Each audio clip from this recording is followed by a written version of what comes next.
नमस्कार, मैं हूं गौरव शर्मा और आप देख रहे हैं GFS न्यूज़। आज मैं आपके सामने एक ऐसी शख्सियत को ले आया हूं, जी हां, मेरठ शहर की एक जानी मानी शख्सियत जिन्होंने बहुत ही कम समय में, इतने कम समय में समाज सेवा में एक अपना बहुत ही बड़ा मुकाम हासिल कर लिया है। जी हां, प्रदीप शर्मा जी, जो कि गूंज सेवा समिति के अध्यक्ष हैं। आज हम उनका इंटरव्यू करने के लिए आ गए हैं।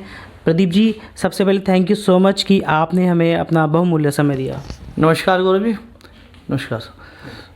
सबसे पहले तो मैं आपका धन्यवाद करना चाहूँगा जो आपने GFS के माध्यम से मुझे जो है अपनी बात रखने का सौभाग्य दिया है। प्रदीप जी, गूंज जैसा कि शब्द से ही इंडिकेट होता है कि गूंज एक आवाज़ है, एक स्टिमुलई है, एक साउंड है। क्या समझते हैं हम लोग गूंज से? मतलब आप गूंज के बारे में कुछ बताइए। गूंज एक जुनून है, समाज सेवा का जुनून है। इसे लेकर हमें आगे बहुत कार्य करने हैं और कर भी रहे हैं। तो प्रदीप जी, जैसे आपने बताया गूंज आपके लिए एक समाज सेवा है, वैसे गूंज का आइडिया आपके दिमाग में कैसे आया? एक्चुअली गूंज मेरी बेटी का नाम है जी, जिसके नाम पे मैंने एक गूंज सेवा समिति बनाई है। गूंज के माध्यम से हम बहुत अपने आप को मजबूत महसूस करते हैं जी। गूंज, जैसे कि आप नाम से ही प्रदर्शित हो रहा है, गूंज एक साउंड है जी, ये म्यूजिक में भी होती है। उसी के नाम पे मैंने गूंज संगीत साधना भी रखा था और वो आज तक कार्य कर रहे हैं। उसमें कुछ बच्चों को पढ़ाया जाता है, म्यूजिक की उन्हें शिक्षा दी जाती है और जो है कुछ बच्चे फीस भी देते हैं, कुछ निःशुल्क भी पढ़ते हैं उसमें। जी जी, बहुत अच्छी बात। अच्छा प्रदीप जी, जैसे कि अगर हम समाज सेवा की बात करें, समाज सेवा अपने आप में एक बहुत ही ब्रॉडर कॉन्सेप्ट है। तो आप समाज के किस पहलू को छूते हैं समाज सेवा में? मतलब किस तरह की समाज सेवा आप करते हैं? आप हमारे दर्शकों को प्लीज़ बताइए। यूँ तो गूंज सेवा समिति विभिन्न स्थानों पर विभिन्न क्षेत्रों में कार्य कर रही है। वैसे हमारी जो गूंज सेवा समिति है, शिक्षा, स्वास्थ्य और अन्न को आधार बनाकर कार्य कर रही है। तो प्रदीप जी, जैसे आपने बताया कि गूंज आपके लिए एक मोटिवेशन है, तो आप उसके लिए बहुत सारी जगहों पे जाना पड़ता होगा, आपको अलग अलग लोगों से मिलना पड़ता होगा, जो नीडी लोग हैं, जो अनप्रिविलेज्ड लोग हैं। तो इतने सारे हार्ड वर्क को कैसे मैनेज करते हैं? क्या ऐसी चीज़ें जो आपके अंदर फायर अप रखती है आपको कि ये काम मुझे करना है? एक्चुअली हम लोग करीब 5 जिलों में कार्य कर रहे हैं। जगह जगह जाते हैं, लोगों को पढ़ने, जो बच्चे हैं जो नहीं पढ़ते हैं, झुग्गी झोपड़ियाँ हैं, उन्हें पढ़ाने का लिए उन्हें मोटिवेट करते हैं, उनके माँ बाप से मिलते हैं। जी जी जी। उसके बाद उन्हें समझाते हैं कि आप इन बच्चों को स्कूल भेजिए। और फिर उसके बाद हम लोग जो है उनके पूछते हैं कि खाने में क्या आप लोग खाते हैं, उनके फूड जो रोज़ वो ले रहे हैं वो स्वास्थ्यवर्धक है या नहीं है। जी, अब मैंने कुछ फ़ोटोज़ देखे थे, गूंज के कपड़े, गूंज रसोई, तो ये कॉन्सेप्ट क्या है? मैंने कैनोपीज़ देखी थी, तो वो उसके बारे में थोड़ा सा प्रकाश डालना चाहेंगे आप? जैसा कि मैंने अभी बताया आपसे कि गूंज शिक्षा, स्वास्थ्य और अन्न में कार्य कर रही है। जी। गूंज रसोई के माध्यम से ज़रूरतमंद लोगों को भोजन कराया जाता है और समय समय पर कपड़ा बैंक के माध्यम से कपड़े एकत्र किए जाते हैं और उन्हें वितरण का कार्य भी किया जाता है। और स्वास्थ्य में हमारे ब्लड कैंप चलते हैं। हर 6 माह के बाद हमारा एक ब्लड कैंप होता है, जैसा कि अभी आने वाले 18 दिसंबर में भी हमारा एक ब्लड कैंप है।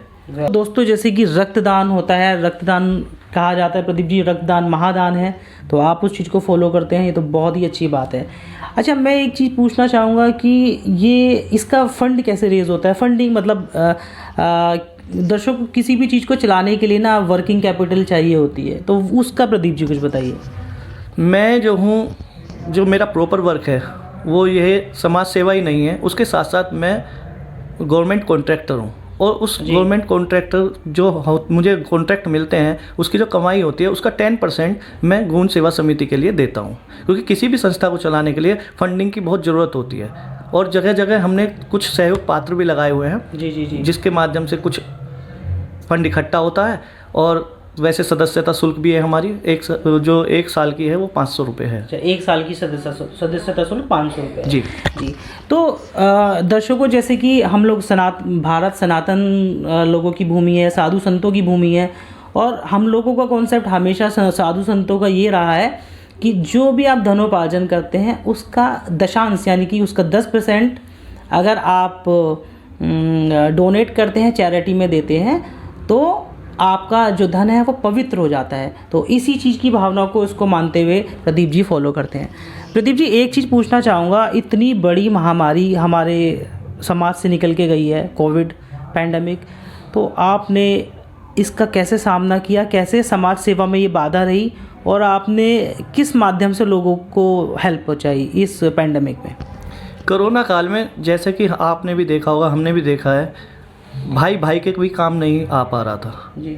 बहुत बड़ी महामारी उस समय हुई थी, और उस समय में भी गौण सेवा समिति के माध्यम से हम लोगों ने 48 डेज़ लगातार भोजन वितरण का कार्य किया है, और जगह जगह जाकर खाने की अगर किसी को प्रॉब्लम है वो दी है, दवाइयाँ पहुँचाई हैं।